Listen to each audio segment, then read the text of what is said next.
Salutations curieux. De nos jours, la notion de colonie n'existe plus.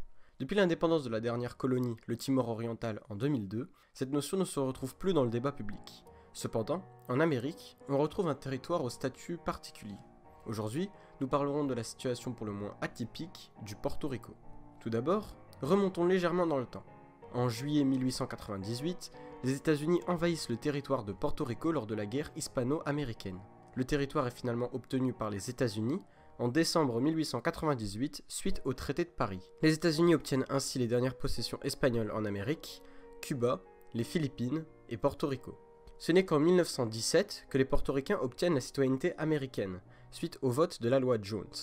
Le territoire reste soumis aux institutions américaines jusqu'en 1946. Cette année-là, Luis Muñoz Marín est élu premier président de Porto Rico. C'est à ce moment que le territoire cherche à devenir plus indépendant des États-Unis. En 2000 puis en 2007, le comité spécial de la décolonisation de l'ONU demande aux États-Unis de permettre à Porto Rico de profiter pleinement de son droit à l'indépendance. En 2010, la Chambre de représentants des États-Unis permet un vote au sein de l'île. Un référendum est ainsi effectué en 2012 et la problématique est la suivante. Porto Rico doit-il rester un État libre associé aux États-Unis ou doit-il devenir un État américain? Ou bien faut-il garder le même statut? Résultat, 61% de la population est favorable à l'accès au statut d'État américain. Malheureusement, ce vote n'est pas représentatif. Environ 800 000 portoricains ont voté blanc, ce qui ne permettait pas une réelle réponse à la question. En 2017, un deuxième référendum est effectué. Cette fois-ci, selon le vote, c'est 97% de la population qui vote l'étatisation de Porto Rico.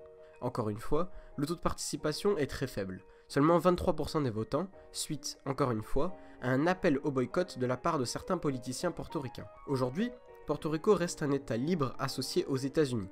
Les portoricains sont des citoyens américains, ils peuvent ainsi circuler librement au sein des 50 États américains et sont protégés par les 10 premiers amendements de la Constitution des États-Unis. Cependant, les portoricains ne peuvent voter que pour les primaires électorales et disposent d'un gouverneur élu par les citoyens de Porto Rico.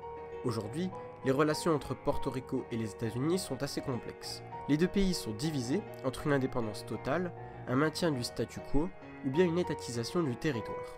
Merci d'avoir regardé. Comme d'habitude, les liens de toutes mes sources sont dans la description, ainsi que celles de la musique utilisée. En tout cas, je vous dis au revoir curieux.